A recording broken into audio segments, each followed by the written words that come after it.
Marcos capítulo 9, de 14 a 27. O texto sagrado diz: quando eles se aproximaram dos outros discípulos, viram numerosa multidão ao redor deles e os escribas discutindo com eles. E logo toda a multidão, ao ver Jesus, ficou surpresa e correndo até ele, o saudava. Então Jesus perguntou: o que é que vocês estão discutindo com eles? E um, do meio da multidão, respondeu: mestre, eu trouxe até o Senhor o meu filho, que está possuído de um espírito mudo. E este, sempre que se aposta dele, lança-o por terra, ele espuma, arranja os dentes, vai definhando. Pedi aos seus discípulos que o expulsassem, mas eles não puderam. Então Jesus clamou à geração incrédula: até quando estarei com vocês? Até quando terei de suportá-los? Traga o menino até aqui. E eles o trouxeram.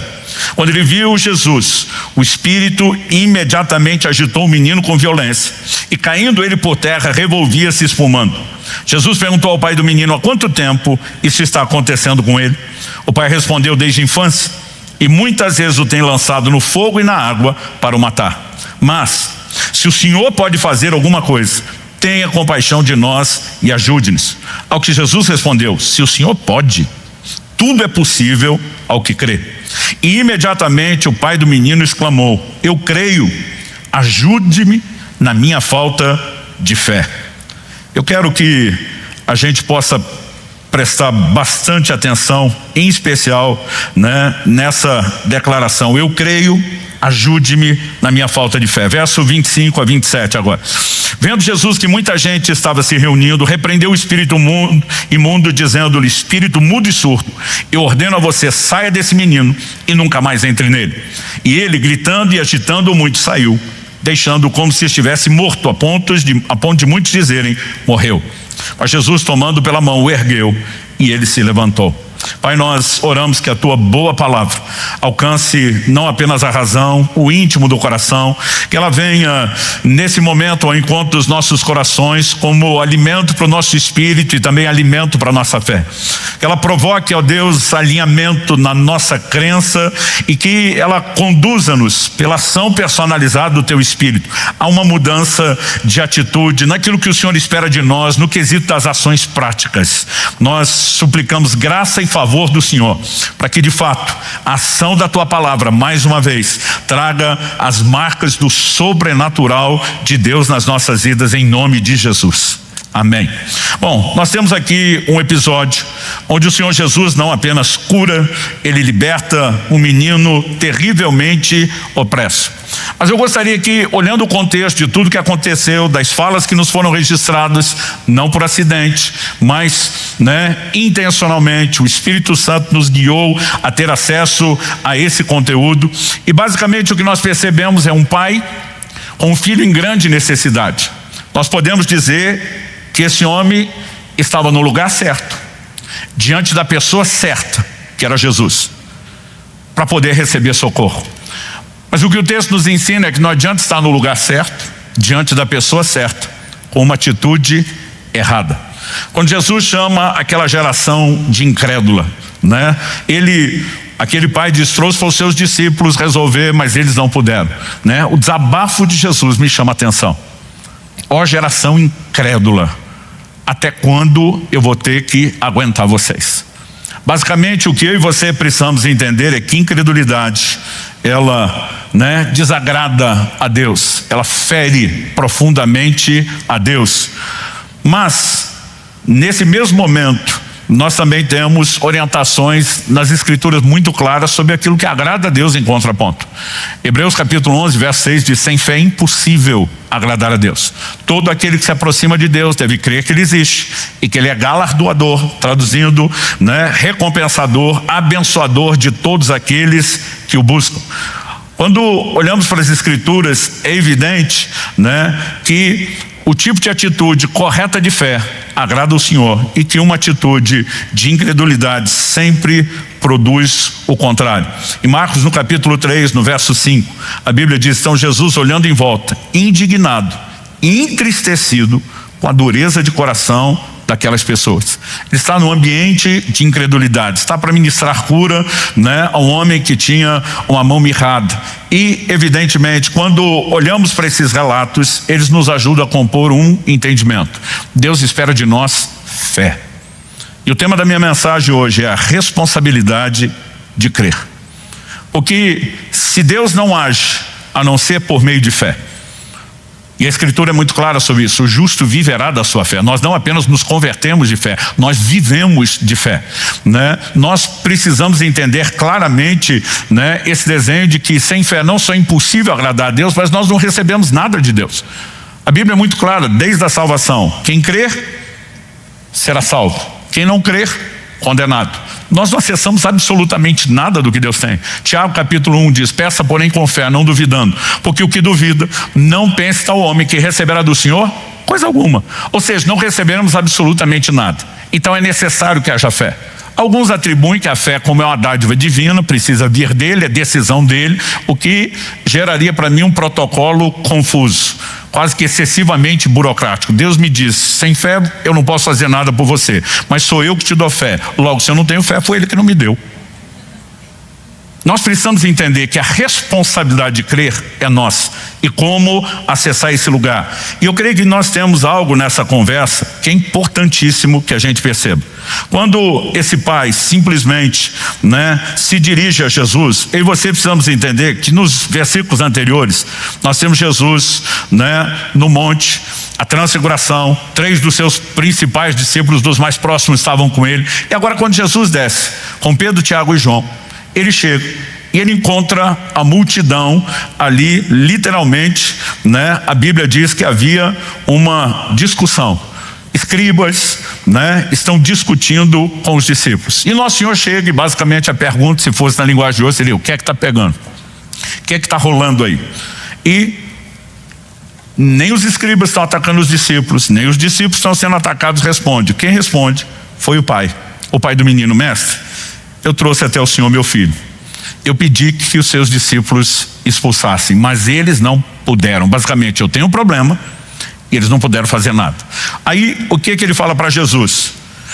Se você olhar, por exemplo, o versículo 22, ele vai dizer assim: mas se o Senhor pode fazer alguma coisa, porque eles não puderam. Então, se o Senhor pode fazer alguma coisa, tenha compaixão de nós e ajude-nos. E diz: eu vim para um grupo que não pôde resolver, eles não podiam. Se o Senhor pode, ajude. Agora olha a resposta de Jesus, verso 23. Ao que Jesus respondeu, Jesus vai literalmente repetir a pergunta dele: se podes, se o Senhor pode. Jesus está dizendo: você está jogando para mim a responsabilidade? E Jesus devolve, como diziam os antigos, a batata quente e diz: tudo é possível ao que crê. Jesus está dizendo: a possibilidade está em mim, no sentido de ter o poder de carregar a solução, mas de acesso, a possibilidade está em você. Se você crer, vai acessá-la. Se não crer, não vai acessá-la. E sabe, isso precisa ficar claro para mim e para você. Nós precisamos parar de achar que Deus responde necessidade. Deus responde fé. Toda pessoa tem necessidade de ser salva, mas se não crer, não vai acessar a salvação que Deus disponibilizou, porque Deus não responde necessidade, Ele responde fé. Mas eu e você precisamos entender que o próprio Deus o tempo todo joga para mim e para você a responsabilidade. Você lembra do que Jesus fala para a irmã de Lázaro? Se creres, condicional, se, verás a glória de Deus. Ele está dizendo: ver a glória de Deus não depende só da minha decisão de manifestá-la, depende de você acreditar. Então, se a fé tem de fato esse papel, e eu e você entendemos qual é a nossa responsabilidade, gente, isso vai aparecer o tempo todo nas Escrituras. Eu não quero ser exaustivo aqui, porque, né, o nosso propósito hoje é ser prático, provocar resposta, mas nós precisamos de alinhamento doutrinário. Em Mateus, no capítulo 8, no verso 13, Jesus fala com o centurião: seja feito conforme a tua fé. Jesus não falou: seja feito conforme o meu poder, seja feito conforme a minha grandeza e soberania. Ele falou: seja feito conforme a sua fé. Em Êxodo, no capítulo 14, versos 15 e 16, quando Moisés está diante do Senhor clamando, né, por socorro e intervenção, porque saíram do Egito, agora o faraó está perseguindo, eles estão diante do Mar Vermelho, não tem para onde fugir. O que é que Deus responde para Moisés? Porque clamas a mim, diga aos filhos de Israel que marche. Deus está dizendo: já tirei vocês de lá, disse que ia livrar, agora você vai parar diante do obstáculo esperando que eu faça? Ande em frente, mas tem um mar, ande. E a Bíblia nos mostra um dos maiores milagres que a humanidade já viu, aquele mar se abrindo diante deles, né? Nós podemos observar várias vezes. O apóstolo Pedro, no capítulo 3 de Atos, nós vemos, né, que ele é um instrumento de Deus para que um paralítico fosse curado. E é interessante que a Bíblia mostra que o resultado foi que todo mundo passou, né, a louvar, exaltar a Deus depois da cura daquele paralítico. Agora, o apóstolo Pedro pregando, ele vai dizer no versículo 12, se você for rápido de endereço e quiser acompanhar, eu vou ler o 12 e o 16 de Atos 3. No 12 ele diz: quando Pedro viu isso, dirigiu-se ao povo dizendo: israelitas, por que vocês estão admirados com isso? Ou por que estão com os olhos fixos em nós, como se pelo nosso próprio poder ou piedade tivéssemos feito esse homem andar? Pedro está dizendo: não foi a gente que resolveu. Então quem foi? Verso 16: pela fé no nome de Jesus, é que esse mesmo nome fortaleceu esse homem que vocês estão vendo e bem conhecem. Ele está dizendo que quem fez não foi a gente, foi o nome. Mas a fé no nome permitiu que ele recebesse aquilo que ele recebeu. Quem está entendendo? Texto após texto, nós podemos percorrer as declarações das Escrituras. Hebreus capítulo 11, a galeria dos heróis da fé, nem se fala, nós temos inúmeros exemplos. Em Atos, no capítulo 14, a Bíblia nos fala que Paulo e Barnabé estavam ministrando numa cidade chamada Listra. Lá, eles também seriam instrumentos de Deus para que uma cura acontecesse. Verso 8, eu vou ler do 8 a 10 de Atos 14. Em Listra, costumava estar sentado certo homem aleijado, paralítico desde o seu nascimento e que nunca tinha conseguido andar. Esse homem ouviu Paulo falar. Quando Paulo fixou nele os olhos e viu que ele tinha fé para ser curado. Se você puder, repita comigo: viu que ele tinha fé para ser curado. Disse a ele em alta voz: levante-se direito sobre os pés. E o homem saltou e começou a andar. A partir disso, o evangelho vai prosperar naquela cidade. Nós temos, né, um grande impacto acontecendo. Mas, versículo 15, você vai ver Paulo e Barnabé dizendo: senhores, por que estão fazendo isso? Que quiseram prestar culto a ele como se eles fossem divindades. Nós também somos seres humanos como vocês, sujeitos aos mesmos sentimentos, e anunciamos o evangelho a vocês para que se convertam dessas coisas vãs ao Deus vivo, que fez o céu, a terra, o mar e tudo o que neles há. E a partir daí ele vai pregar o evangelho. Mas de novo eles estão dizendo: não foi a gente, foi a fé. Texto após texto, a responsabilidade de crer sempre estará colocada sobre o homem. E eu e você precisamos compreender isso. Evangelho de Marcos, nós temos um texto que tanto, né, retrata um episódio na cronologia do ministério de Jesus, da vida dos discípulos, como também nos ensina o princípio. Marcos 4, a partir do 35, diz: naquele dia, sendo já tarde, Jesus disse aos discípulos: vamos passar para outra margem. E eles, despedindo a multidão, o levaram assim como estava no barco. E outros barcos o seguiam. Ora, levantou-se grande temporal de vento, e as ondas se arremessavam contra o barco, de modo que o mesmo já estava se enchendo de água. E Jesus estava na popa, dormindo sobre o travesseiro. Os discípulos o acordaram e lhe disseram: mestre, o senhor não se importa que pereçamos? Ele diz: nós estamos na iminência de naufragar, de morrer, e o senhor está aí dormindo. Verso 39, ele despertando, repreendeu o vento e disse ao mar: acalme-se, fique quieto. O vento se aquietou e tudo ficou calmo. Então Jesus lhes perguntou: por que vocês são tão medrosos? Como é que ainda não têm fé? Ele não pergunta só por que vocês não têm, como que ainda, depois de tudo que vocês já viram, vocês não têm fé? Vocês estão me seguindo porque acreditam que eu sou o Messias. Vocês acham que o Messias ia afundar, ia naufragar, que Deus teria feito essa obra pela metade e mal feita dessa forma. Mas de novo a pergunta é: por que vocês não têm fé? Basicamente, como eu disse, não importa quantos textos a gente vai caminhar, nós vamos descobrir de quem é a responsabilidade de crer. Eu lembro do dia que essa ficha caiu, mas caiu para mim com força, com clareza. Eu acredito que isso deve ter sido no início de 1998.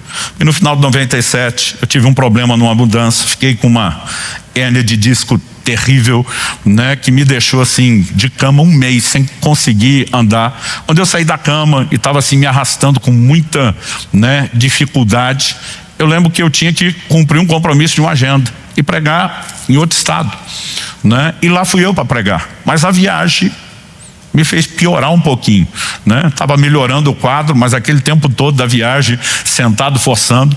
E eu lembro que para eu subir, né, sair da cadeira onde eu estava, chegar até o púlpito, eu brinco que foi quase uma eternidade, que eu literalmente me arrastava. Quando eu cheguei lá, não precisava explicar nada para ninguém. Mas mesmo assim, o que eu fiz? Fiquei debruçadinho na mesa.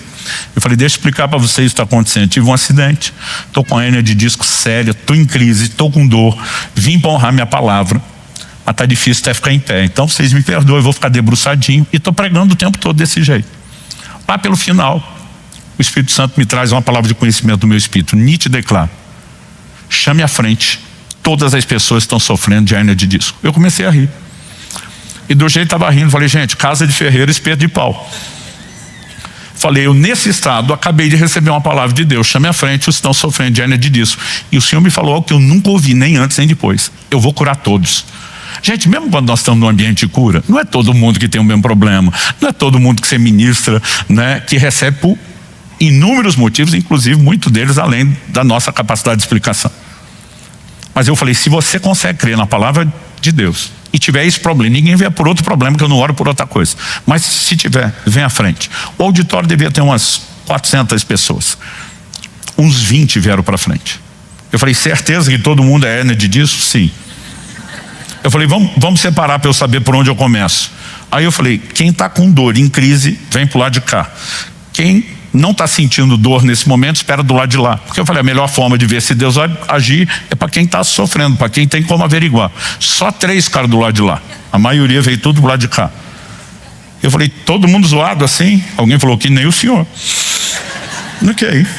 Aí lá vou eu orar. Falo, Deus está aqui para curar a hérnia de disco. Gente, eu me senti um pateta. Eu disse, Deus não faz isso comigo.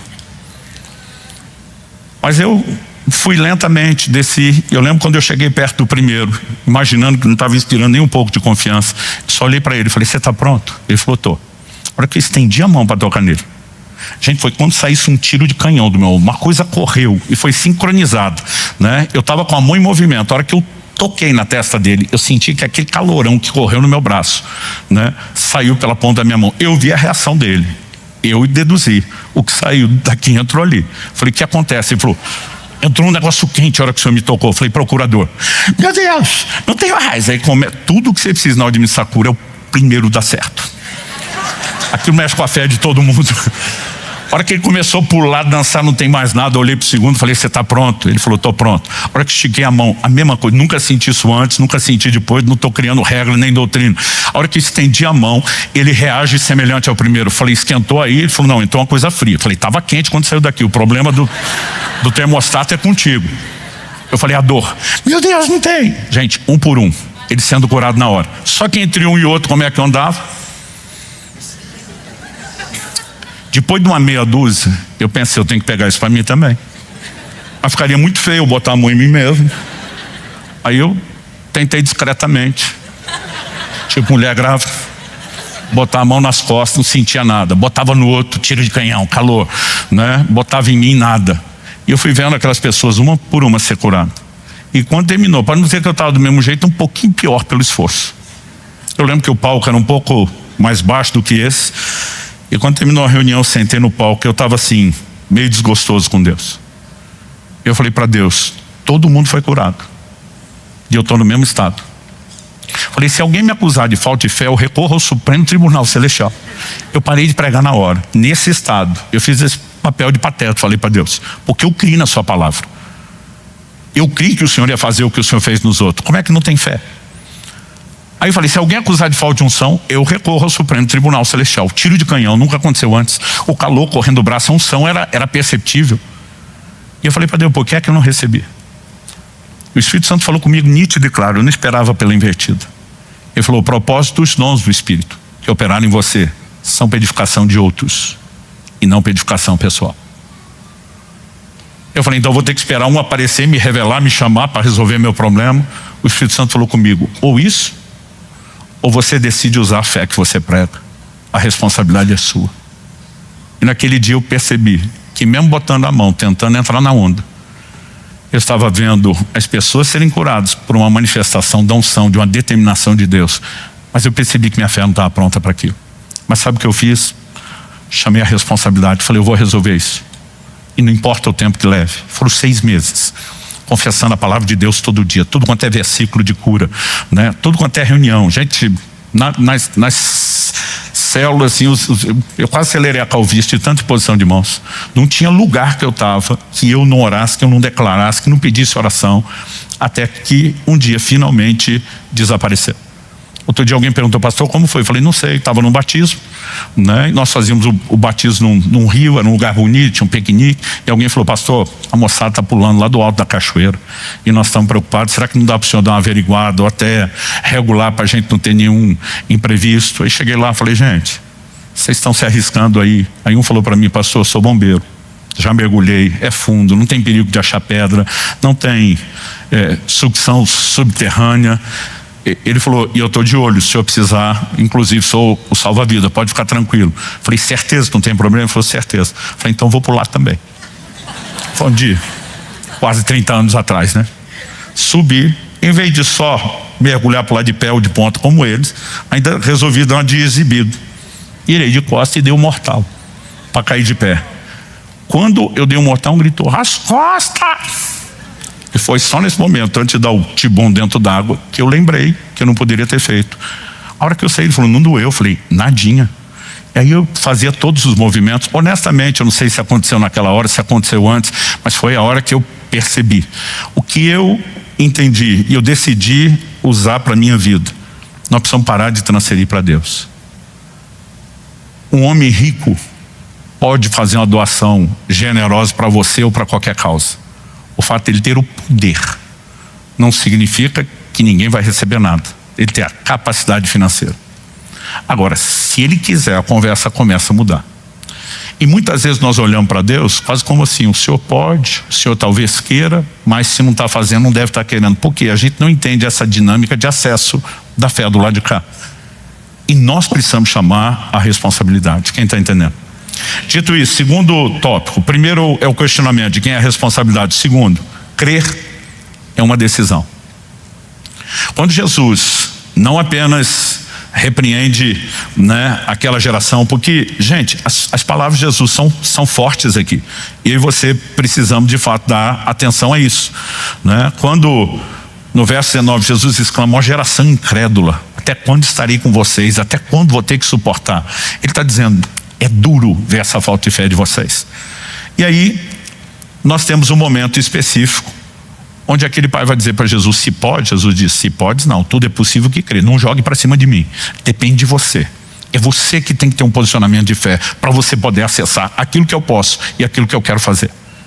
No momento que Jesus fala isso, o que esse homem declara? Verso 24, imediatamente o pai do menino exclamou, eu creio. Mas ele parou aí? Não. Ajuda-me na minha falta de fé. Basicamente ele está dizendo, eu decido crer, eu vou usar o que eu tenho, mas eu não tenho tudo o que eu preciso. Quando ele diz ajuda na minha falta de fé, ele não está dizendo que não tem fé nenhuma. Semana que vem, se Deus permitir, eu quero ter outra conversa com vocês sobre como nós podemos intencionalmente fazer a fé crescer. Mas a fé é uma decisão. Bastou essa decisão. E basicamente aquele homem estava dizendo assim, entre o copo cheio e vazio, eu olho primeiro, né, para a metade cheia, né? Ele diz, eu creio. Ele toma uma decisão, eu decido crer. E a partir daquele momento, o mesmo pai que não conseguiu o resultado antes, agora vai ver um milagre de cura e libertação acontecer. Por quê? Ele tomou uma decisão. Uma decisão que eu e você também precisamos aprender a tomar dia a dia. A fé não é sentimento, gente. É decisão. Você pode repetir isso comigo? Diga, a fé não é um sentimento. É uma decisão. Agora, a Bíblia também fala sobre combater o combate da fé. Que combate é esse? A fé não só não é um sentimento, como muitas vezes é uma decisão que nos leva a lutar contra sentimentos que são opostos à decisão da fé. É uma batalha de fé. E nós vamos ter que aprender a lutar sobre a fé. Mas isso é assunto semana que vem. O que Jesus fala para um outro homem, Jairo. No Evangelho de Marcos, no capítulo 5, esse homem chega a Jesus e fala, Senhor, minha filha está terrivelmente enferma. E ele pede que o Senhor Jesus ajude. E o Senhor Jesus diz: eu vou curá-lo. E está indo para a casa do homem. No meio do caminho vem a mulher hemorrágica e fura a fila. Literalmente, porque quem estava na vez era o Jairo. Você já teve essa sensação de que você está orando, tem uns crentes que furaram a fila, passaram na sua frente, receberam um milagre, mas nessa de Jesus atende a mulher e tudo que aconteceu, alguém chega, para o Jairo, verso 35 de Marcos 5. Enquanto Jesus ainda falava, chegaram alguns da casa do chefe da sinagoga dizendo: sua filha morreu. Por que você ainda acomoda o mestre? Deixa quieto, deixa o mestre em paz. Em outras palavras, não tem mais nada a ser feito. Verso 36. Mas Jesus, sem levar em conta tais palavras, ao que eu e você vamos ter que decidir muitas vezes, sem levar em conta o que outros estão dizendo. Jesus, sem levar em conta tais palavras, disse ao chefe da sinagoga: não tenha medo, apenas creia. As traduções antigas: não temas, crê somente. Presta atenção, fé e medo não dividem o mesmo ambiente. Se a fé entra, o medo tem que sair. Se o medo entra, provavelmente a fé está saindo. Jesus olha para ele e diz: não tenha medo. Tipo, não assuste com o que você ouviu. Se posicione. Jesus está dizendo: a responsabilidade de crer é sua, a decisão é sua. Tome o posicionamento. E a Bíblia nos mostra que na sequência Jesus vai fazer o quê? Ressuscitar a menina que não deu tempo de curar. Aqui eu quero trazer um insight do nosso saudoso pastor Francisco. Eu lembro de uma época que eu estava numa crise. Eu falei: Deus me prometeu umas coisas, Ele não fez, está piorando. E ele me citou esse texto.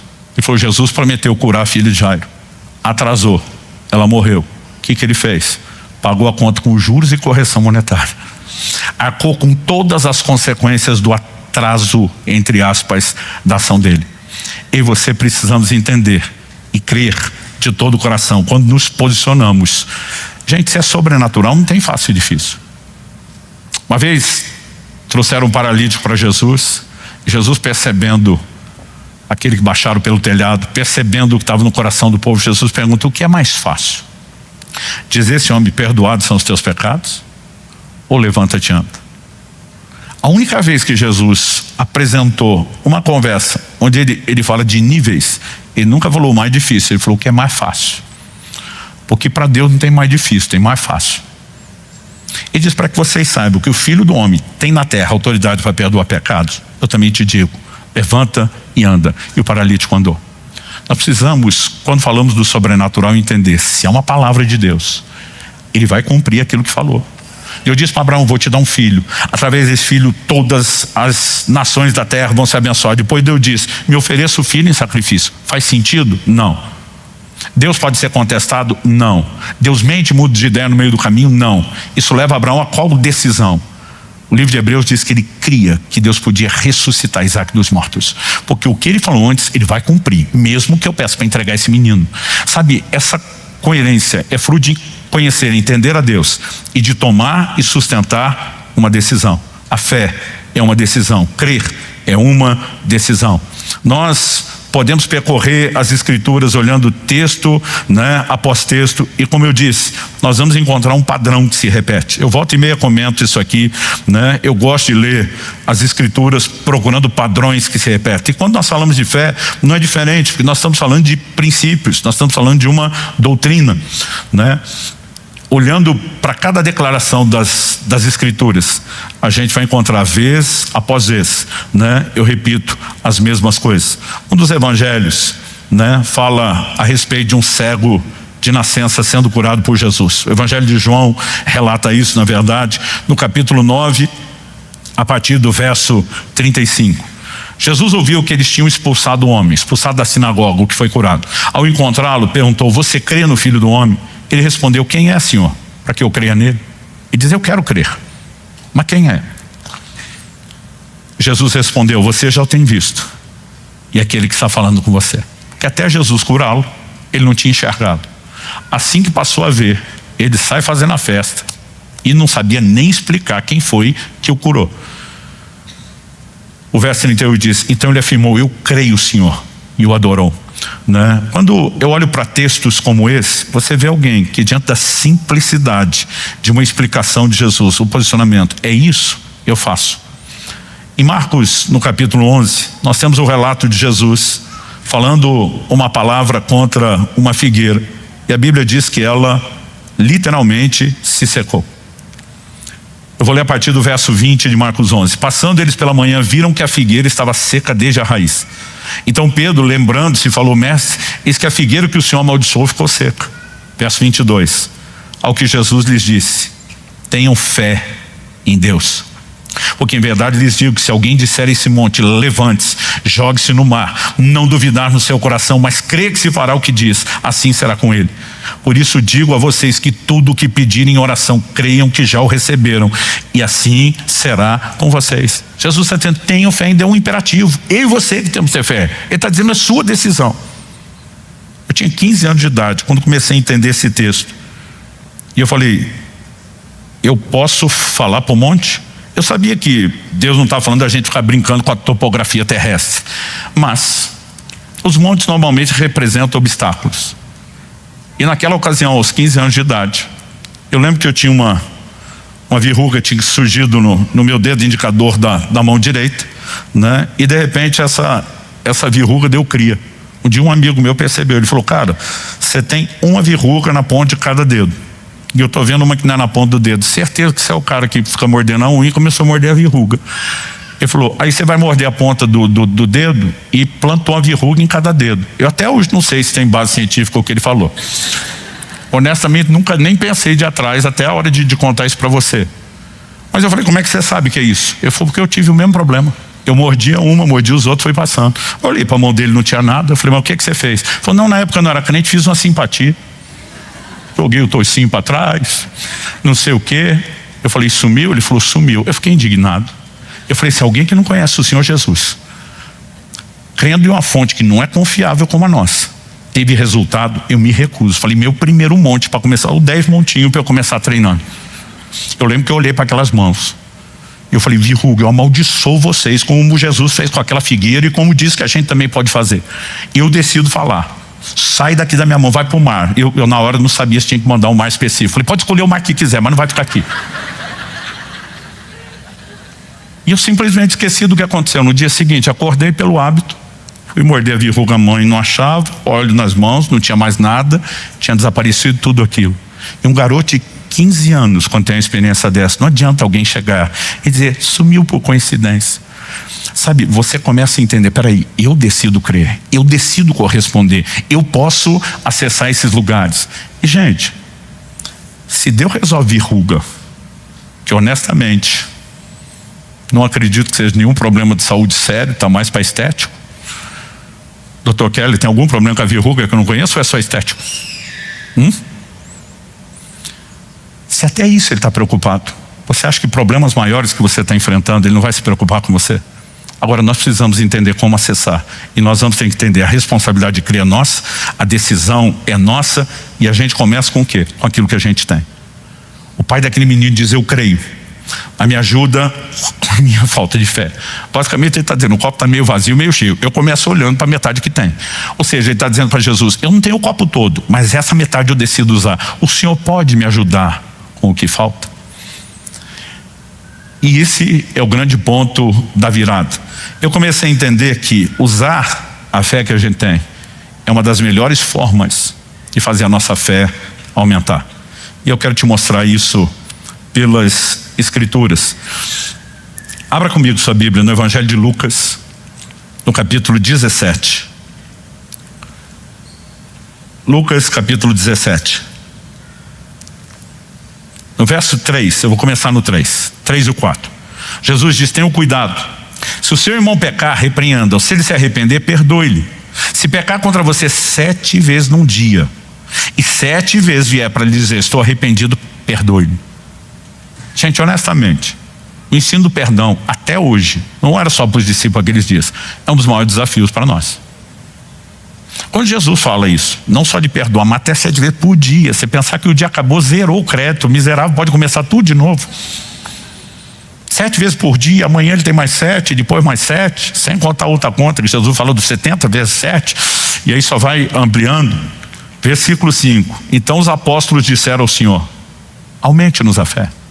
Eles estão andando com Jesus, eles já estão vendo um outro recitar o cego enxergar, ouvido surdo ser aberto, paralítico andar, leproso, né, ser purificado da sua lepra, morto ressuscitar, milagre atrás de milagre. Mas eles olham para Jesus, beleza, crê nessas coisas, tudo bem, mas perdoar esse tanto, nós não temos fé. O que nos mostra o quê? Perdão não é sentimento, é decisão, e é uma decisão de fé. Mas eles olham para Jesus e dizem, aumenta a nossa fé. Isso significa que é só pedir mais fé? Não, nós temos que olhar para a resposta de Jesus. Ao que o Senhor respondeu: se vocês tivessem fé como um grão de mostarda, diriam a essa moreira, arranque-se e transplante-se no mar, e ela obedeceria. De novo Jesus fala de movimentar alguma coisa. Agora ele está diante de uma moreira, ele também fala de tirá-la, né, de mandá-la embora. A pergunta é, o que é que significa essa fala de Jesus? A NVI, a nova versão internacional, a versão que eu gosto de ler, recomendo, né? Mas muitas vezes essas versões, que elas não são por literalidade, elas são por equivalência, que elas tentam explicar em vez de só traduzir, ao mesmo tempo que ajuda, às vezes atrapalha. Porque nesse versículo, a NVI cometeu uma infelicidade gigantesca. Eles traduziram assim o verso 6. Ele respondeu: se vocês tiverem fé do tamanho de uma semente de mostarda, poderão dizer a essa moreira, arranque-se e plante-se no mar, e ela obedecerá. Gente, você vai vasculhar o original grego, nenhum lugar tem a palavra tamanho. Isso é uma suposição, e totalmente equivocada e desalinhada com todo o restante do ensino da fé. Porque basicamente as pessoas dizem, não, se você tiver uma fezinha do tamanhozinho de um grãozinho de mostarda, tudo está resolvido. Gente, faria sentido, em algum momento, Jesus repreender a fé pequena de alguns. Outro momento, elogiar a grande fé dos outros. Se a fé pequena já resolve tudo, então por que ele repreendeu os discípulos por uma pequena fé? E por que é que ele elogiou a fé grande de outros? E se tem fé pequena e fé grande, é porque fé cresce. O apóstolo Paulo diz em 1 Coríntios 3, ainda que eu tivesse tamanha fé a ponto de transportar os montes, você não vai transportar monte com a fezinha do tamanhozinho de um grãozinho de mostarda. Mas o que é que Jesus queria dizer? Em outra parábola, ele fala da semente da mostarda e diz, é a menor de todas. Mas depois que você semeia e planta, e vem uma hortaliça, vem algo muito maior do que aquilo que você tinha. Até a quantidade de sementes multiplica. Jesus está dizendo sobre fé como semente, não tem nada a ver com o tamanho. E diz, usa o que tem, planta o que tem, e você vai colher mais do que tem. Porque cada vez você decide crer em Deus, não importa se é uma experiência com verruga, e você vê funcionar, a fé se fortalece, a fé se consolida, e não tem descrente nesse mundo que vá fazer você simplesmente ignorar a experiência que teve. Quem está entendendo? Agora, se eu e você decidimos usar o que nós temos, essa decisão de usar o que nós temos, pastor, mas o meu copo está pela metade, use a metade, olhe para ele e diga como esse pai, eu creio, eu vou usar o que eu tenho, e o resto eu e você cremos que virá depois, virá dentro do processo, virá dentro, né, da caminhada. Eu fico olhando para alguns desses testemunhos, né, ao longo do caminho, de coisas que Deus me permitiu perceber, escolhas que tinha que fazer, que cria uma decisão, que a responsabilidade é nossa, que a gente tem que usar aquilo que a gente tem. E eu percebo que foram princípios que não apenas me sustentaram diante de adversidades, mas me fizeram ver muita intervenção de Deus. Nós podemos viver mais do sobrenatural. Nós podemos viver mais dos milagres de Deus. Isso não vai acontecer só porque você está lá dizendo, Deus, aumenta a minha fé. Ao mesmo tempo que você, como esse pai pode pedir aumenta a minha fé, Deus vai dizer, eu te dou o caminho, meu filho. Você mesmo pode aumentar. Usa o que você tem. Semeia o que você tem. Há formas e maneiras de multiplicarmos, de fazermos crescer a fé e de fortalecê-la, né? Eu olho, vou repetir mais uma vez a frase, texto após texto, relato após relato. Você gasta tempo principalmente no Novo Testamento. A palavra fé, ela não aparece muito no Antigo Testamento, mas Hebreus 11 vai falar que todo mundo estava crendo, mas ela não aparece tanto. Mas quando você olha, né, pro Novo Testamento, você vai ver um exemplo atrás de outro. O Senhor Jesus vem andando sobre as águas. Pedro olha para Jesus e diz, se és tu, manda-me ter contigo. Jesus diz, vem. E o Pedro foi e andou sobre as águas. Mas em algum momento ele aborta o sobrenatural, porque a Bíblia diz que ele começa a reparar na força do vento e no tamanho das ondas. Uma boa definição de fé que eu gosto de usar é: fé é manter seus olhos em Jesus na hora da tempestade. Mas se aqui é uma definição de incredulidade, fé é olhar para a tempestade em vez de olhar para Jesus. Se tem algo que pode sabotar o que você já está vivendo, que pode te desanimar, são justamente as circunstâncias. No momento que Pedro olha, a Bíblia diz que ele começou a afundar. Eu gosto desse detalhe. A Bíblia não diz que ele levou um caldo, sumiu para dentro da água de uma vez. Começou. Aquele chão está sendo comprometido. Ele vê que ele está perdendo algo. O que é que Pedro fez? Lutou contra aquilo. A Bíblia diz que na mesma hora ele grita. Não é só uma oração qualquer. E outra, aquele tipo de oração que nem deu tempo de enfeitar. Deus de Abraão, Isaac, Jacó. Porque tem uns crentes, eles oram bonito, gente. Abre, fecha o mar vermelho. Outro dia teve um que foi orar, a comida estava fria quando terminou. Eu fiquei olhando e pensando, precisava isso tudo? Mas Pedro só grita, socorro, me salva, né? Em outras palavras, ele está dizendo para Jesus, se o Senhor não intervir, eu vou sabotar o que o Senhor já me proporcionou viver. Eu preciso da sua ajuda para não sabotar o que eu já estou experimentando. E se eu e você decidimos usar o que tem, enquanto vamos pedindo socorro e ajuda, nós vamos multiplicar o que temos e vamos experimentar cada vez mais. Resultado, Pedro sabia nadar, gente. Tem vários textos que falam dele nadando como pescador. Mas Pedro não queria voltar nadando para o barco. Ele não ia morrer afogado se Jesus não socorresse. Mas ele ia perder o sobrenatural. Ele está dizendo do nível que eu já experimentei, daqui para frente, não é daqui para trás. Eu não abro mão disso. Eu quero até o fim. E a Bíblia diz que o Senhor o toma pela mão. E os dois voltam para o barco. Acho engraçado como muito pregador usa esse texto para falar da incredulidade de Pedro. Eu falo, pelo menos andou na água. E tu que nunca andou? E andou 2 vezes, a ida e a volta. Porque quando começou a afundar, pediu socorro para Jesus para andar a volta. Você acha que os dois voltaram nadando? Né? Então, quando a gente decide usar a fé que nós temos, nós vamos experimentar cada vez mais da parte de Deus. E não importa se vai levar um tempo enquanto você está lutando. Eu falei para vocês, 6 meses de espera daquela hérnia de disco. Mas eu estava o tempo todo dizendo, eu creio. Eu creio, ajuda a minha falta de fé, não sei porque ainda não aconteceu, eu creio, ajuda a minha falta de fé. Eu vou repetir, se Jesus repreendeu a fé pequena de alguns, elogiou a fé grande de outros. Se 2 Tessalonicenses 1:3 diz, a vossa fé cresce muitíssimo, é porque a fé pode crescer. Mas esse assunto semana que vem a gente não precisa estender. Eu quero que você fique em pé para parecer que está acabando.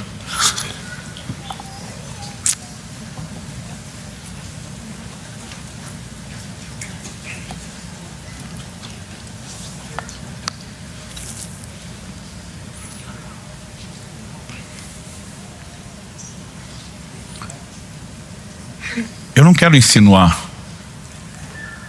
que qualquer problema que você já teve, que não foi sobrenaturalmente resolvido, que são áreas onde nós falhamos por não nos posicionar em fé. Eu creio que quando você olha o todo da Bíblia, não dá para deduzir esse tipo de coisa. Mas certamente, muitos de nós já temos áreas que, se tivéssemos decidido crer, poderíamos ser mudados. Eu já contei várias vezes aqui que na ocasião do parto do Israel, meu primeiro filho, eu vi que a situação era séria, que era uma situação de morte. E eu entrei em desespero. Eu nunca senti tanto medo na minha vida. Correndo o risco de ser mal entendido por não poder explicar. Não era simplesmente perder uma criança. Eu ouvi as histórias em casa. Minha mãe teve 4 partos, nós éramos 3 homens. A caçula, que era uma menina, viveu 2 dias e faleceu. A gente sabia que ela estava com o Senhor. Não pudemos ter o convívio com ela, mas um dia certamente estaremos juntos. Pensando em quem foi, não temos algo tão complexo. Agora, para mim era, e as palavras que Deus falou a respeito dessa criança, e tudo aquilo que foi crido ao longo do caminho. Ou seja, não dá para aceitar que termine assim quando tem palavra diferente. Foi a decisão de Abraão. E naquele momento eu estou brigando com aquelas emoções. O Espírito Santo falou comigo, faça uma escolha. Você pode ficar sentado chorando e enterrar o seu filho, ou você pode se levantar, posicionar em fé e fazer alguma coisa. E eu enlouqueci, eu surtei, eu tive um surto de fé. Eu levantei, comecei a repreender tudo quanto é demônio, espírito de morte, tira a pata suja do meu filho agora, você não vai fazer nada. Comecei a declarar palavras de fé. Curioso que o obstetra que fez o parto, que era alguém muito conhecido na cidade, por quase 3 anos depois do parto, ele ainda mandava a gente na igreja para pedir oração. Sempre que ele estava diante de situações, diante diagnósticos complexos, e ele dizia: eu não posso fazer nada por você. Ele dizia: mas tem um povo lá que eles entendem alguma coisa que a gente não explica. Eles sabem crer e ver as coisas funcionar. Ele dizia: tem um pastor que ele é pai de um menino, ele dizia assim: eu chamo de menino milagre. O médico dizia: não tem explicação, mas esse menino ficou 1h10 sem respirar. Não tinha como estar vivo, não tinha como estar sem sequela, não tinha como ter acontecido. Gente, nós podemos experimentar mais. E muitas vezes porque só não entendendo o princípio, achando que Deus é que tinha que fazer. Além de nos magoarmos com Ele, nos distanciarmos dele, nós não vemos intervenção. Assim entendemos que o tempo todo Ele está dizendo: a responsabilidade é sua. Não olhe para mim dizendo se podes. O Senhor olhou para aquele pai e falou: tudo é possível que crê. Eu te devolvo a batata quente. Você tem que ter o posicionamento. Nós servimos a um Deus grande e extraordinário. Não quer dizer que toda e qualquer situação tenha que ser resolvida só com milagre.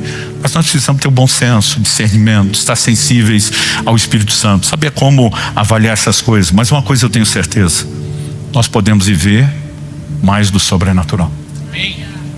E você não precisa esperar uma vez por ano uma conferência para de repente ter uma experiência com o Espírito Santo aqui ou lá. Nós podemos viver milagres, gente, em base contínua.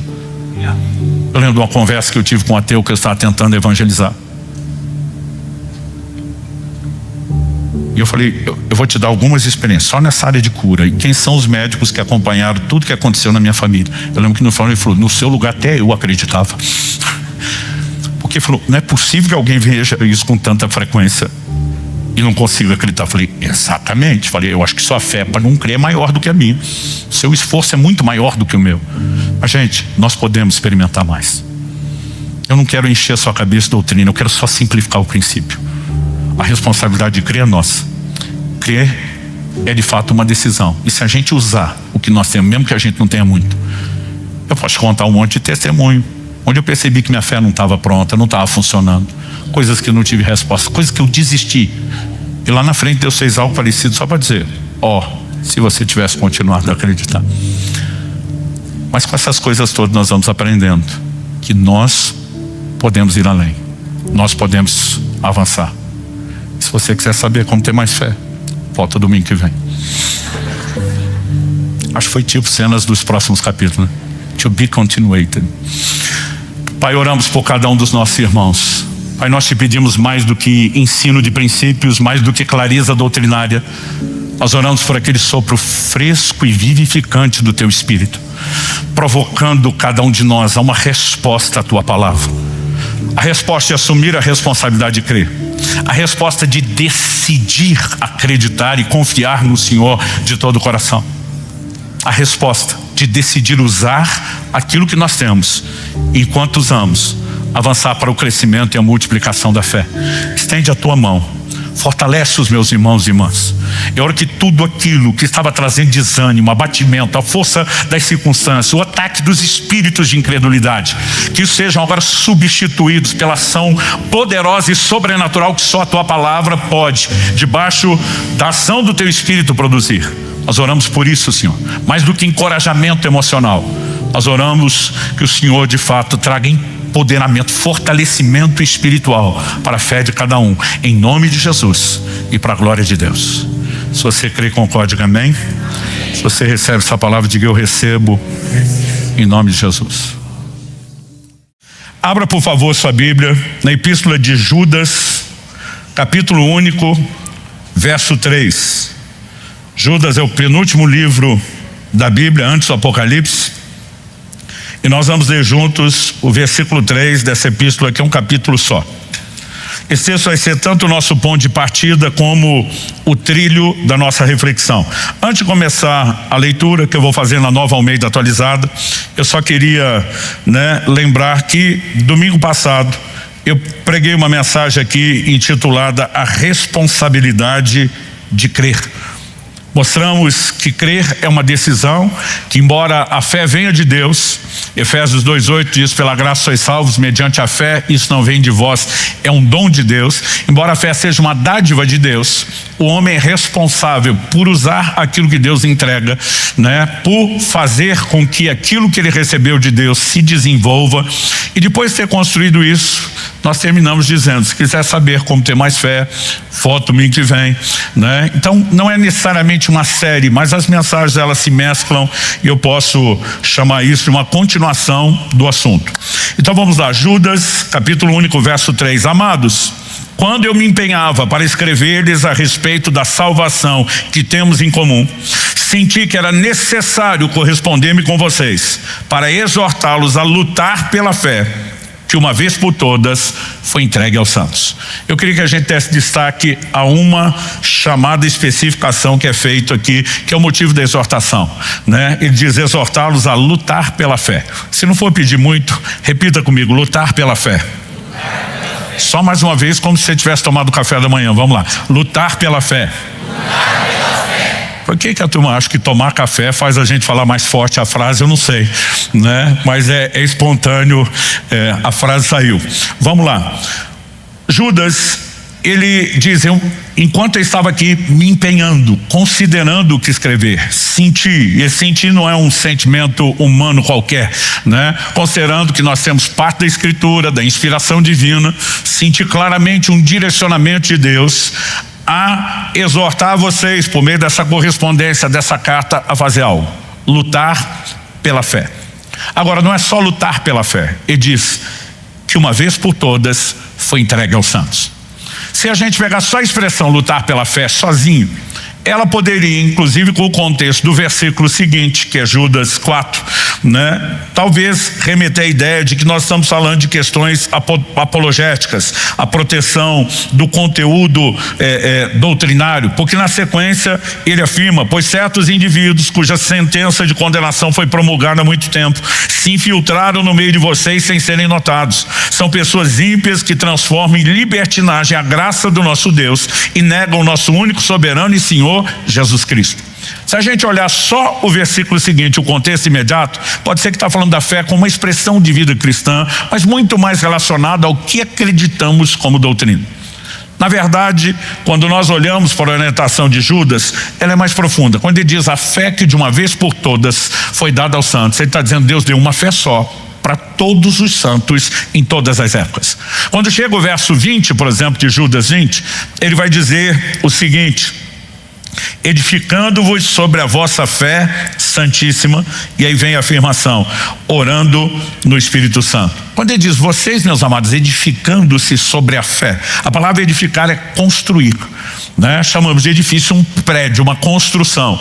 Como se constrói sobre a fé? Aqui ele não está falando meramente de proteger a doutrina. Ele está falando de uma fé que se fortalece, de uma fé que aumenta. Por quê? As experiências extraordinárias de fé que lemos ao longo da Escritura não foi algo que Deus deu ou aleatoriamente, ou sorteou uns poucos privilegiados, né? Eu não sei você, mas eu desde garoto, lendo as histórias de fé na Bíblia, eu ficava enlouquecido, né? Você pega, por exemplo, o Antigo Testamento, a palavra fé quase não aparece, mas quando você pega Hebreus 11, o que nós chamamos a galeria dos heróis da fé, pela fé Abraão, pela fé Moisés, atos de fé de cada um deles, a ponto do escritor dizer: me faltará tempo se eu for falar de cada um deles. Todos eles, né, que são ali mencionados, viveram experiências extraordinárias com Deus. Mas será que a fé foi uma dádiva única de Deus para alguns poucos indivíduos selecionados viverem algo espetacular e o resto de nós apenas ficar babando na experiência deles sem poder ter acesso a isso? Eu quero te garantir que não. A mesma fé que Deus deu aos santos do Antigo Testamento, a mesma fé que Deus deu aos santos do Novo Testamento, é a fé que de uma vez por todas foi dada a todos. Mas quando Judas está dizendo lute por ela, ele está dizendo: não ache você, se você apenas ficar sentado de forma passiva, essa fé vai cair sobre você como uma fruta madura cair da árvore. Basicamente, nós precisamos entender: a fé procede de Deus. Mas o que eu e você fazemos com aquilo que recebemos de Deus é outra conversa. Já falamos que temos a responsabilidade de exercitar a fé, de fortalecer a fé na semana passada, mas hoje eu quero te desafiar a realmente batalhar por isso. Eu queria, além de reconhecer o quão essencial é a fé, né, o que temos feito ao longo desse tempo, falar especificamente sobre o uso dessa fé diante de circunstâncias. Evidentemente que a fé em Deus não se limita apenas a vencer problemas. Nós sabemos, né, que a Escritura diz, Paulo escreve em 1 Coríntios capítulo 15, se é só para essa vida que esperamos em Cristo, nós somos de todos os homens os mais dignos de lástimas, os mais infelizes, porque a nossa fé é para algo muito maior do que somente intervenções de Deus nessa vida. O que nos aguarda na eternidade é ainda melhor. Mas quando ele diz se é só para essa vida que esperamos, ele não está dizendo que não podemos esperar intervenções de Deus aqui agora. Aliás, em 1 João 5, a Bíblia diz, essa é a vitória que vence o mundo, a nossa fé. Quando eu e você enfrentamos adversidades, quando eu e você enfrentamos circunstâncias difíceis, a forma de experimentar a intervenção da parte de Deus, de andarmos em vitória, segue sendo por meio da fé. A Bíblia diz, sem fé é impossível agradar a Deus. Sem fé ninguém recebe coisa alguma de Deus. Tiago é claro, ele começa falando, se algum de vocês tem falta de sabedoria, peça a Deus, que a todos dá liberalmente. Mas na sequência ele diz, peça porém com fé, não duvidando, porque o que duvida, não pense tal homem que receberá do Senhor coisa alguma. Nós já afirmamos aqui semana passada que Deus não responde necessidade, Ele responde fé. Romanos 5:2 diz que é pela fé que nós temos acesso à graça, aos depósitos da graça. Se queremos viver abundância, se queremos viver intervenções de Deus, precisamos entender isso. E eu não sei você, mas desde a minha adolescência havia dentro de mim um clamor, o desejo de experimentar aquilo que outros que viveram antes de nós, ou mesmo no nosso tempo, em outros lugares do mundo, estavam experimentando em termos da intervenção de Deus. Quando ele diz batalhar pela fé, que de uma vez por todas, a primeira ênfase que eu quero dar, esse é o meu primeiro tópico, é que a mesma fé do início deve ser preservada. Sabe, ler os milagres de Jesus é algo incrível, fantástico no Novo Testamento, mas muitas vezes nós ficamos pensando, ele viveu isso tudo porque era Jesus. Esquecemos que ele mesmo disse, quem crê em mim fará as obras que eu faço e até maiores. Jesus está dizendo, a fé pode nos levar a viver isso. Nós vimos semana passada que o pai daquele menino endemoniado fala para Jesus, trouxe meu filho para os seus discípulos, eles não puderam. Se o Senhor pode, resolve aí. Ele está transferindo.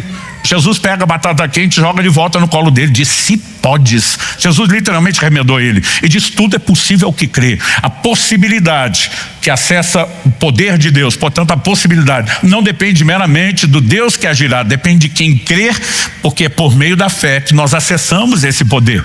Então nós sabemos da importância de crer, mas precisamos entender, não é apenas crer de qualquer forma, não é crer com qualquer tipo de fé. Nossa fé, e eu quero provar isso ao longo do tempo, ela deve crescer e se desenvolver. Mas a primeira coisa que a gente precisa focar aqui é que aquela mesma fé que os apóstolos tiveram é a fé que de uma vez por todas foi dada aos santos.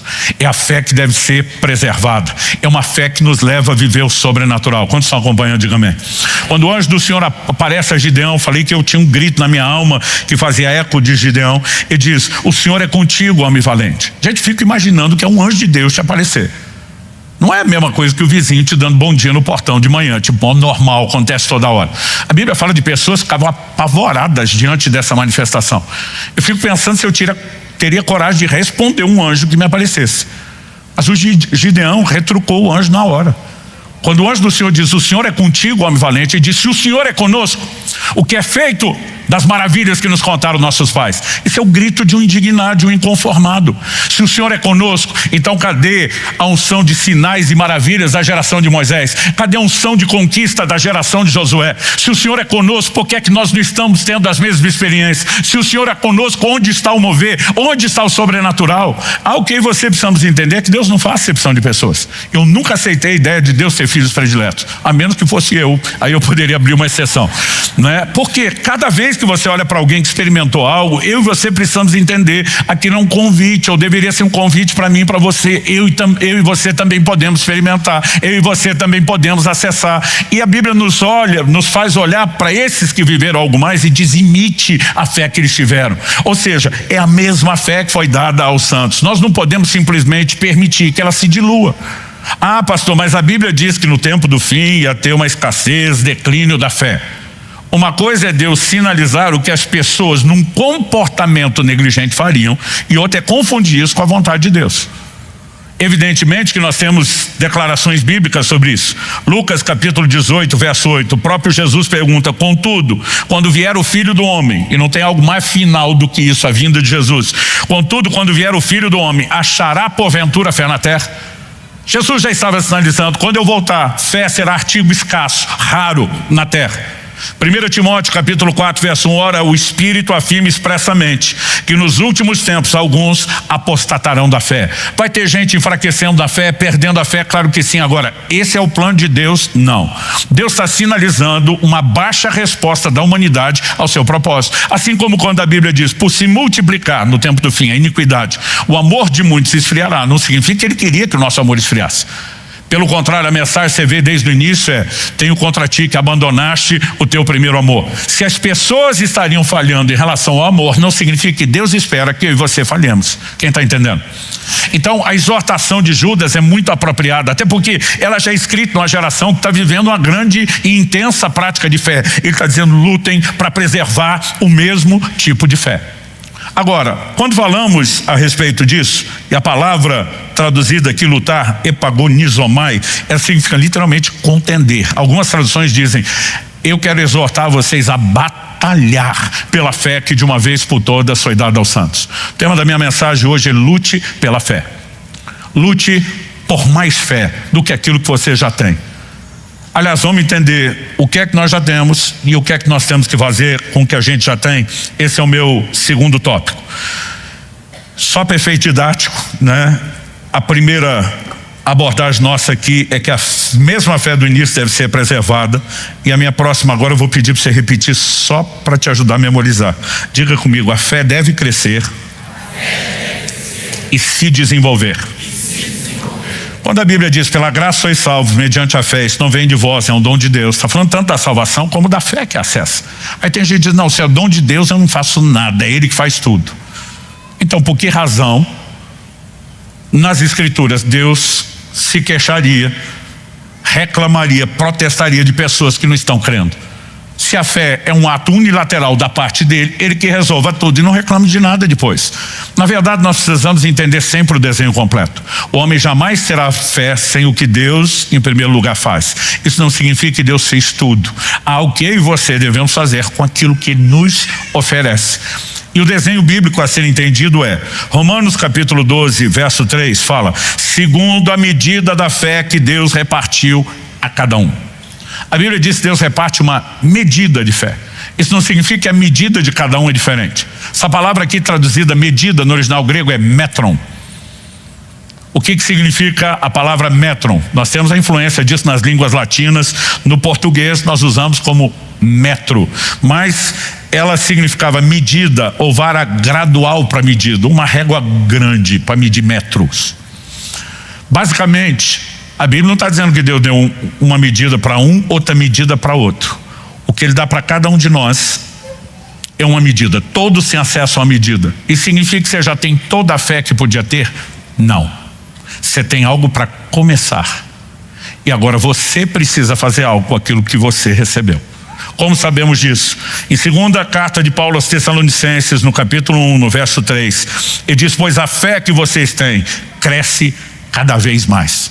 Ele não só fala de crescer, mas ele fala de um crescimento progressivo. Ao ver da revista atualizada, em vez de traduzir cresce cada vez mais, traduziu cresce sobremaneira. Eu, curioso, fui xeretar, e a palavra no original grega, traduzida como sobremaneira, é hiperauxano, e ela significa aumentar sem medida, crescer extraordinariamente. Basicamente, né, o apóstolo Paulo estava falando aos Tessalonicenses, a fé de vocês cresce pra caramba. Ele diz, mas está crescendo é muito. Como diria o mineiro do interior, está crescendo com força, né? Nós precisamos entender que a fé, ela não apenas pode, ela deve crescer e se desenvolver. Na semana passada nós abordamos aqui o mal entendido de Lucas capítulo 17. Quando Jesus disse, se tiverem fé como grão de mostarda, vocês vão dizer para essa moreira, arraiga-te daqui, planta-te, né, do lado de lá e será assim. E aí você vê pessoas interpretando como se Jesus estivesse falando do tamanho da fé. Aliás, a NVI, a Nova Versão Internacional, uma tradução que eu gosto, né, que nos ajuda a elucidar muitos textos, mas porque é uma tradução por equivalência, não por literalidade. Ou seja, além de traduzir, tenta explicar. Às vezes fala demais na explicação e pode não ser precisa. Ela traduziu esse texto, se tiverem fé do tamanho de um grão de mostarda, que é um conceito equivocado, antigo, né, da igreja. Por que eu digo equivocado? Se uma fezinha do tamanhozinho de um grãozinho de mostarda, abordamos isso semana passada, resolve tudo, por que motivo nas Escrituras Jesus condenaria várias vezes os discípulos por uma fé pequena? Mateus capítulo 6, verso 30, ora, se Deus veste assim a erva do campo, que hoje existe, amanhã lançada no forno, não fará muito mais por vocês, homens de pequena fé? Ele não está elogiando eles. Mateus capítulo 8, verso 26, porque vocês são tão medrosos, homens de pequena fé. Mateus 14, 31, por Pedro, depois de duvidar ao caminhar sobre a água, homem de pequena fé, por que você duvidou? Mateus 16, 8, por que é que vocês estão discutindo entre vocês, homens de pequena fé, sobre o fato de não terem pão? Se uma pequena fé resolve tudo, ela seria motivo de elogio, não de confronto. Por outro lado, nós temos exemplos de uma fé grande.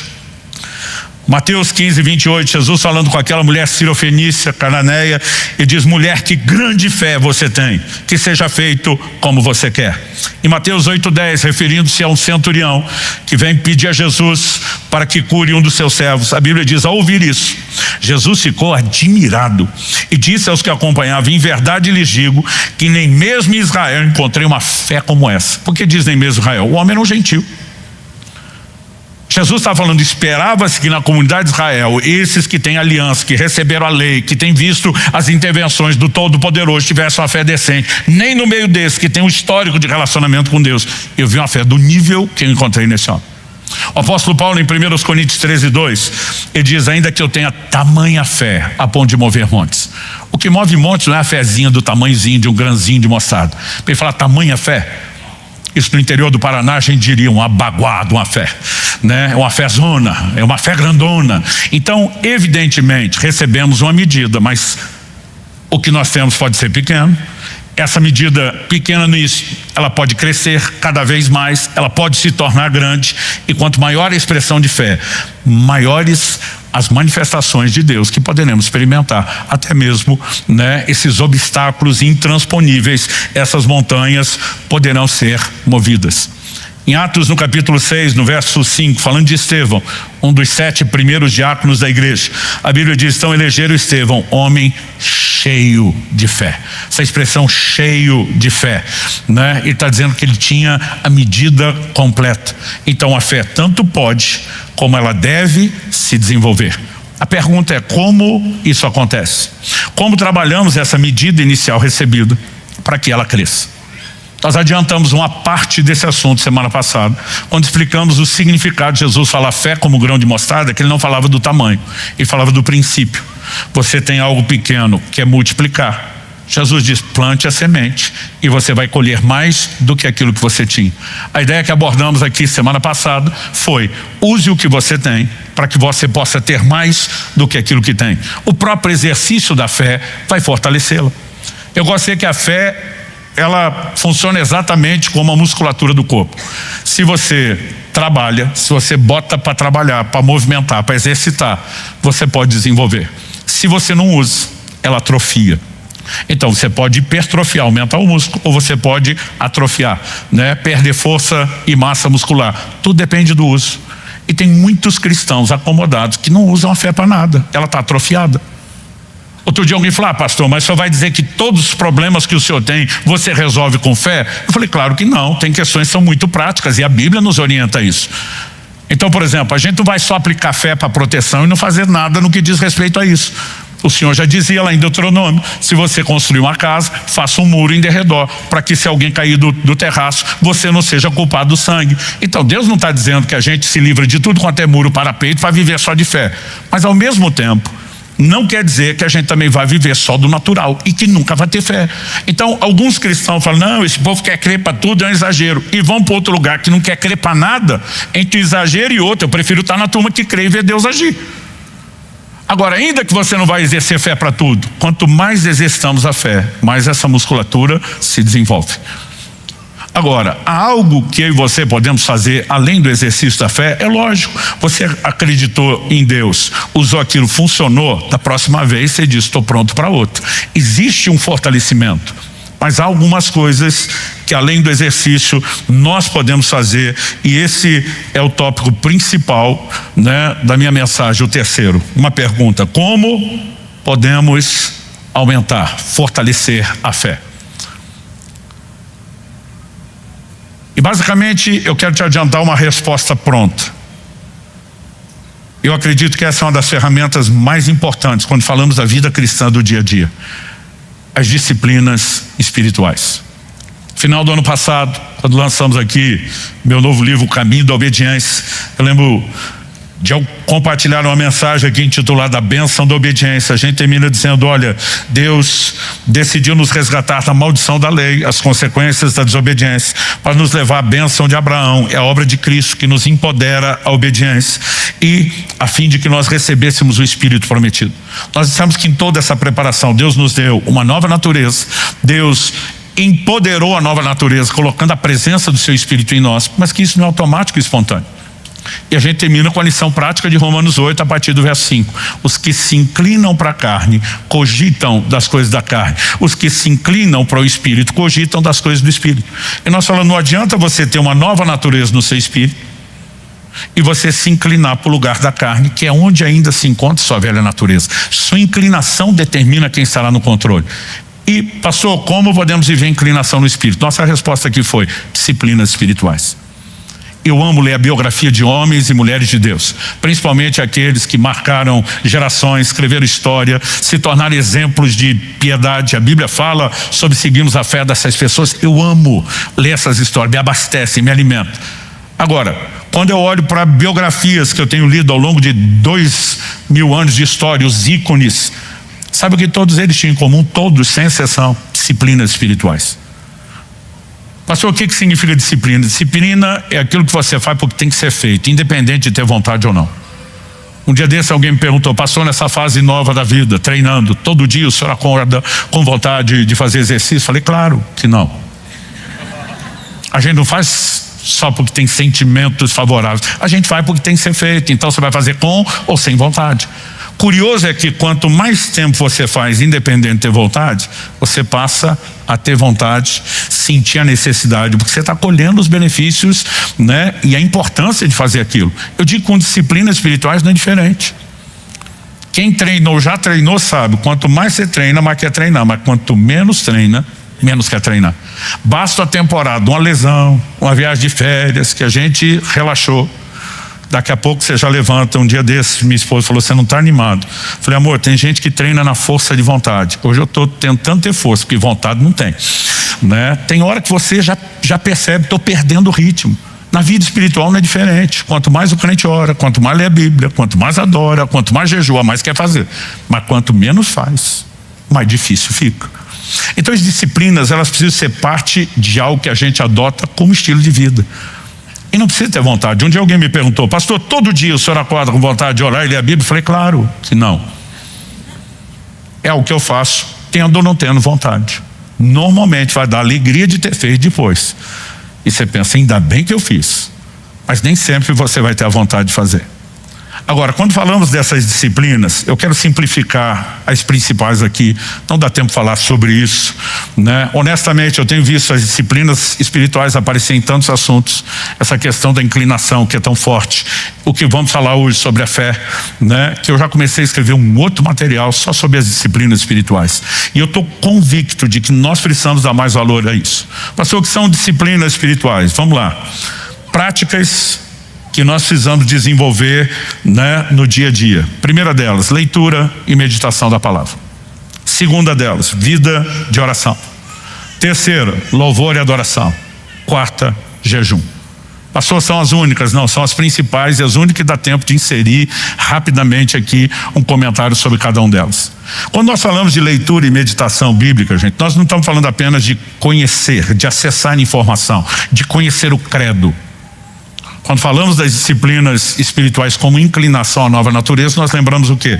Quando você nasceu de novo, e Jesus explicou para Nicodemos, o que é nascido da carne é carne, o que é nascido do espírito é espírito. Quando você nasceu segundo a carne, você recebeu um DNA corrompido do primeiro Adão. Quando nasceu no seu espírito, você recebeu uma nova natureza do último Adão, da nova matriz. Mas ela veio no seu espírito. E quando você nasceu de novo, assim como quando você nasceu pela primeira vez, né, na carne, você nasceu um bebê. Você tinha um potencial a ser desenvolvido, mas não nasceu com toda a coordenação motora pronta, com conhecimento, com habilidades. Éramos extremamente dependentes. Agora, espiritualmente não é diferente. 1 de Pedro 2,2 diz: como crianças recém-nascidas, tipo bebê espiritual, você tem o potencial, mas não está tudo pronto. O que eu preciso para crescer? Diz: desejem o genuíno leite espiritual a fim de crescerdes para a salvação. Para crescermos no plano espiritual, nós precisamos de alimento. Aliás, eu dei um exemplo agora há pouco sobre a musculatura da fé ser exercitada. Tem gente atrofiada porque não treina. Mas quem treina sabe que não adianta só treinar e não comer. Se você quer resultado, principalmente, não estou falando só de alta performance, mas até para hipertrofia muscular, tem que comer. Em especial, proteína, mas tem todo um combo inteligente. No plano espiritual, não adianta só dizer: gente, exercita, mas não come. Nós precisamos comer.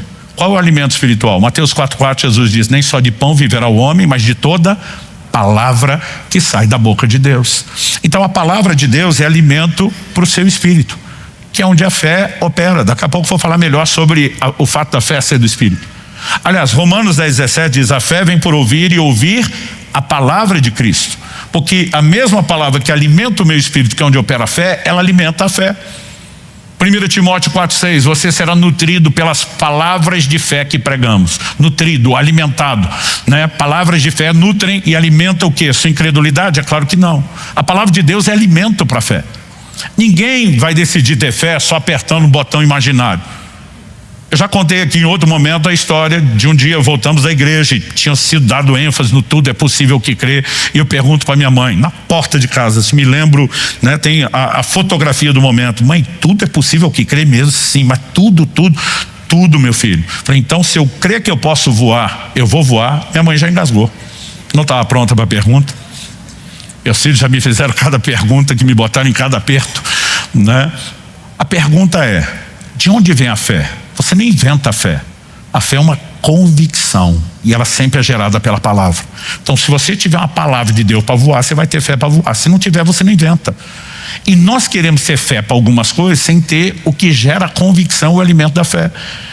Agora, quem gasta tempo diariamente nas escrituras e alimenta contínua e recorrentemente seu espírito, ele está saindo na frente e ele está alimentando a sua fé. Quem está entendendo, diga amém. Segunda coisa, aliás, aqui eu queria mencionar a frase de F.F. Bosworth, é chamado Deão da Cura Divina.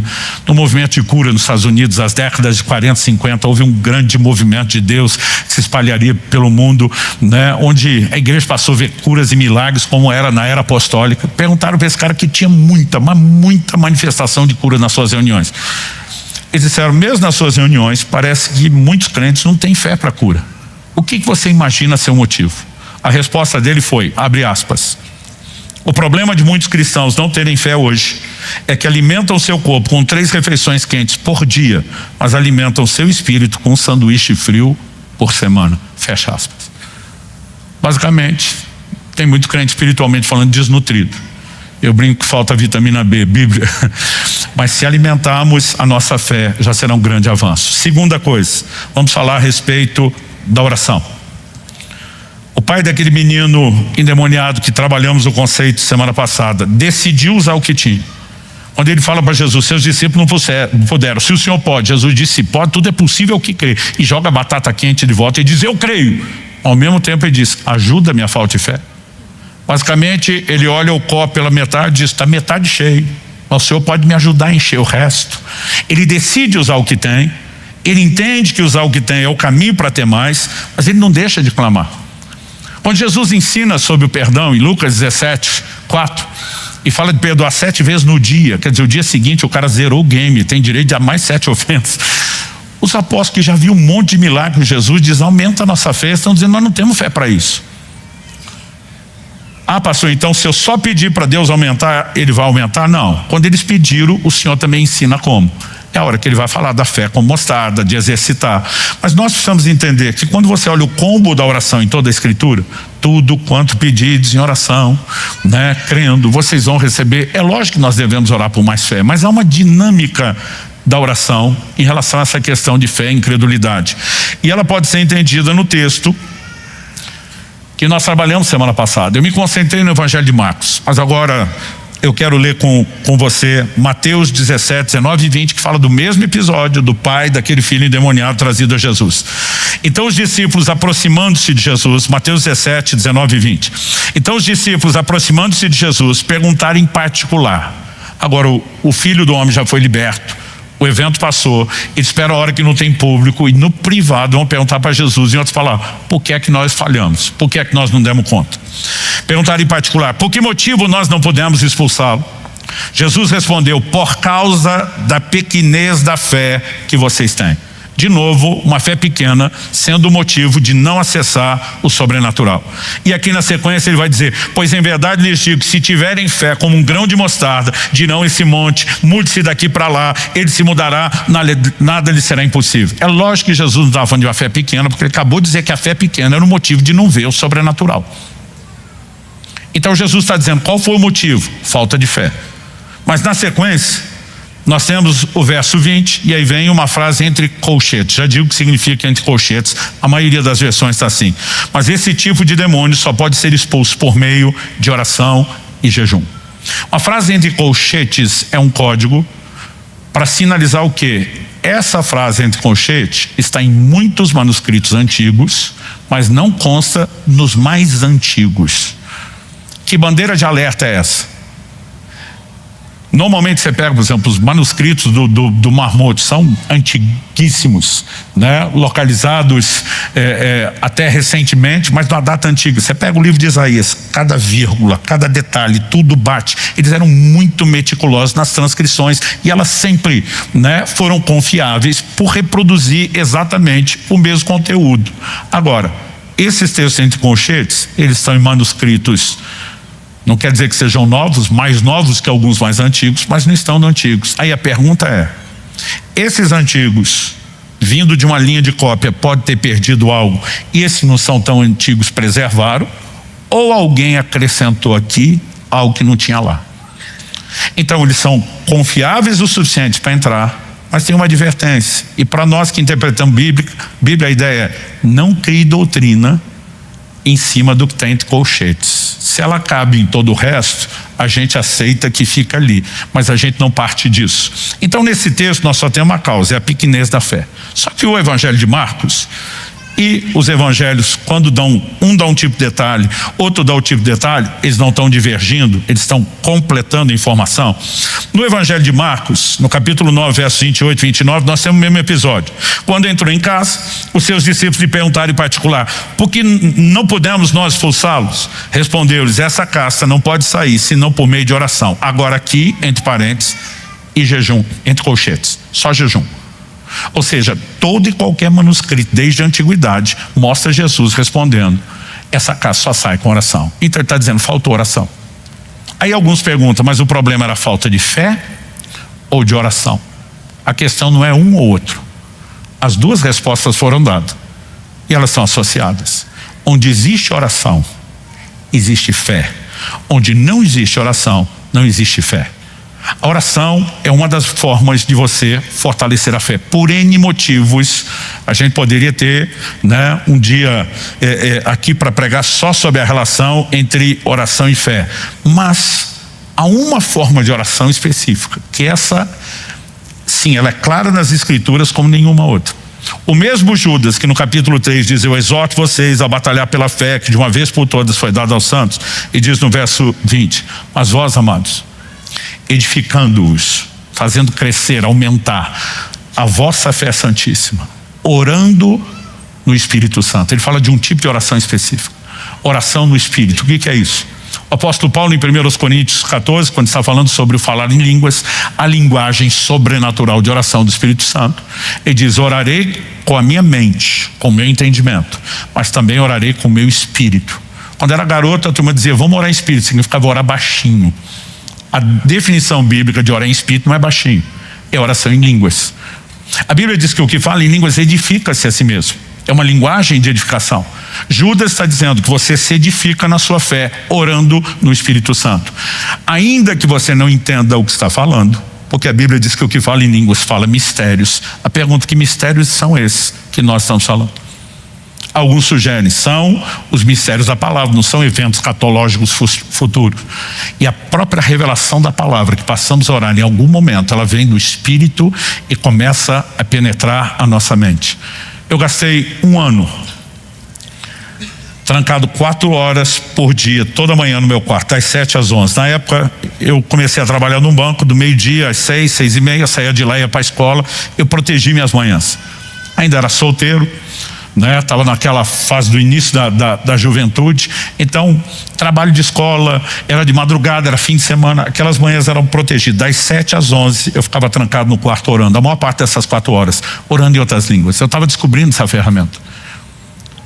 Eu não consigo explicar em 6 meses o que é que aconteceu com a minha fé. Eu comecei a viver milagres como nunca antes eu vi. Tudo aquilo que as pessoas falavam, pregavam, que na minha cabeça reagia impossível, aquilo que assustava, começou a se tornar próximo, acessível. Eu comecei a experimentar. E, evidentemente, a gente pode gastar muito tempo falando sobre isso. Eu tenho um capítulo inteiro no meu livro falando em língua, só mostrando por que produz edificação na fé. Mas o que nós precisamos não é esgotar o assunto, é entender que se essas ferramentas forem usadas, elas vão fortalecer a nossa fé. Terceira prática, louvor e adoração. Gente, por que é que o crente louva a Deus? Deus não é carente. Deus não tem problema de autoestima. Ele não precisa ser reconhecido como grande. Ele não precisa, com o perdão da palavra, né, de uma lambida de adoração todo dia para sentir um Deus melhor. Paulo prega em Atenas e diz: Deus não é servido por mãos humanas como se precisasse de coisa alguma. A adoração não vai beneficiar Deus. Ele é o mesmo antes e depois da adoração. Ele é completo, ele é absoluto em si mesmo. Ele não tem falta de nada. Agora a adoração nos muda. Por quê? Salmo 22 diz: Deus habita no meio dos louvores. Nós nos expomos à presença dele. Efésios capítulo 5, quando falei aqui das inclinações, falei da importância do louvor e adoração como disciplina. Não vos embriagueis com vinho, no qual há dissolução, inclinação à carne, mas enchei-vos do Espírito, como? Falando entre vós com salmos, hinos, cânticos espirituais. Pobre do crente que adora só 2 reuniões, a celebração do domingo e a célula durante a semana. Isso é algo para a gente fazer todos os dias. E não estou falando meramente de música, um coração que foca a grandeza de Deus. Por quê? Porque isso vai afetar a nossa fé, com certeza. Em Romanos, no capítulo 4, no verso 12, a Bíblia fala daqueles que andam nas pisadas da fé que Abraão, nosso pai, teve. Abraão é chamado de o pai da fé, porque é um modelo de fé a ser seguido. Agora, o que é andar nas pegadas? Imagine alguém que andou na praia, e aí vem o outro atrás colocando o pé exatamente na pegada deixada. Agora, se ele estava andando devagar, as pegadas estão próximas. Se ele passou correndo, as pegadas estão distantes. E quem vai imitar, não vai imitar só o trilho. Para conseguir pisar, vai ter que imitar o ritmo. Quem está entendendo? A Bíblia diz: pisa no lugarzinho de fé onde Abraão pisou. Como Abraão funcionou na sua fé? O mesmo capítulo 4 de Romanos vai dizer agora eu citei antes o 12 das pegadas, agora do 18 ao 21. Abraão, esperando contra a esperança, creu, para vir a ser pai de muitas nações, segundo lhe havia sido dito: assim será a sua descendência. E sem enfraquecer na fé, porque alguns enfraquecem na fé, atrofiam a musculatura da fé, mas ele não, sem enfraquecer na fé, levou em conta o seu próprio corpo já amortecido, tendo ele quase 100 anos, e a esterilidade do ventre de Sara. Isso já vinha uma vida inteira, a esterilidade, já era impossível ter filhos. Agora, não bastasse o problema de antes, agora ele está numa idade que a Bíblia diz que seu corpo está amortecido. E o texto continua e diz assim: não duvidou por incredulidade da promessa de Deus, mas pela fé se fortaleceu. Como? Dando glória a Deus, estando plenamente convicto de que Deus era poderoso para cumprir o que havia prometido. Como que Abraão se fortaleceu? Eles nem tinham espelho na época, mas para contextualizar, olhava no espelho, o espelho dizia: já era, não tem chance de ter filho.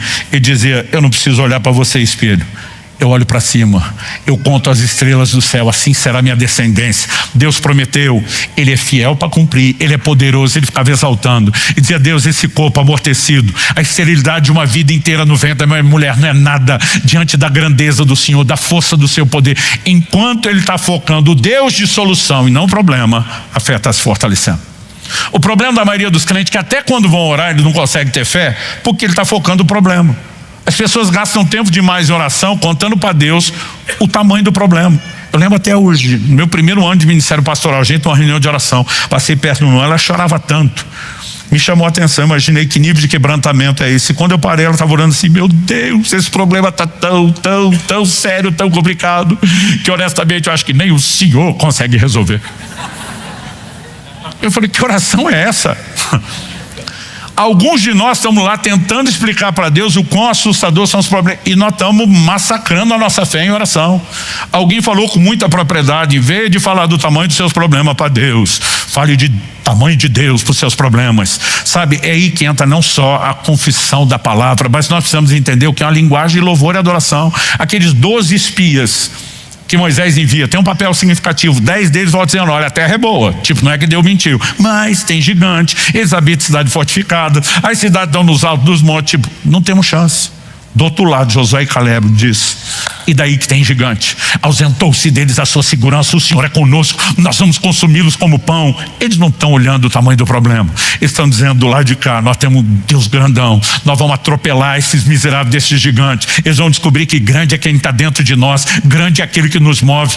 Meu querido, a perspectiva de quem vive louvor e adoração era colocada na grandeza de Deus, não nas circunstâncias. Quanto mais tempo eu e você gastamos louvor e adoração, mais a nossa fé se fortalece. Outro dia alguém disse: quando Josafá sai com um exército sem armas, mas cantando, adorando, é porque o louvor é arma de guerra. Eu vou dizer mais do que isso: o louvor fortalece a fé, e a fé é que traz vitória. 1 João 5 é claro: essa é a vitória que vence o mundo, a nossa fé. E colocar os olhos no Senhor diariamente como disciplina vai fortalecer a nossa fé. Quem está entendendo, diga amém. Quarta e última disciplina das que podemos abordar aqui: jejum. Sem trabalhar controvérsia se o jejum está presente ou não naquela fala de Jesus com os discípulos sobre não expulsar demônios. É evidente que no contexto bíblico o jejum também está relacionado com questões de batalha espiritual. Você vê no jejum de Daniel, o anjo aparece, né, falando como ele foi resistido pelo príncipe da Pérsia por 21 dias, mas Miguel é enviado em socorro. Quando Jesus vai enfrentar Satanás no deserto, vai para o jejum. Então, nós sabemos que essa ferramenta sempre está relacionada a esse ambiente. Mas para simplificar a ideia, se oração é uma forma de vencer a incredulidade, ter mais fé, e o jejum e a oração caminham juntos, não dá para excluir. Mas acho que é uma lógica por trás do jejum e a gente pode simplificar. A fé é do Espírito. Romanos 10:10 diz: se com o teu coração creres. Fé não tem a ver com a alma, que é a sede da razão, dos sentimentos, da vontade. Aliás, quando a Bíblia fala do combate da fé, normalmente a briga, a batalha que travamos é contra o intelecto. A razão te diz para ser cético, é contra os sentimentos. Jesus fala para Jairo, que foi notificado: olha, sua filha morreu, tipo, deixa o mestre em paz, não tem mais nada a ser feito. Jesus fala para ele: não temas, crê somente. Se deixamos determinados sentimentos entrar, como o medo, a fé vai embora. Mas se nos posicionamos em fé, o medo é que tem que sair. A fé, ela não é das emoções, a fé não é da carne. A obra da carne vai nos arrastar sempre para o lugar de incredulidade. A fé é do Espírito. Agora, o que é que o jejum faz? Ao mortificar a carne e afligir a alma, ele remove aquele entulho que está sufocando o espírito, que é onde a fé opera. E combinado com a palavra, com oração, com louvor e adoração, você tem um espírito desentulhado, fortalecido para exercitar a fé. Todas as disciplinas espirituais, elas vão produzir impacto não só na consciência da nova natureza, mas na expressão da nossa fé. Elas são inegociáveis e nós precisamos dar mais atenção a elas. Quem está entendendo, diga amém. Eu quero que você fique em pé para parecer que está acabando.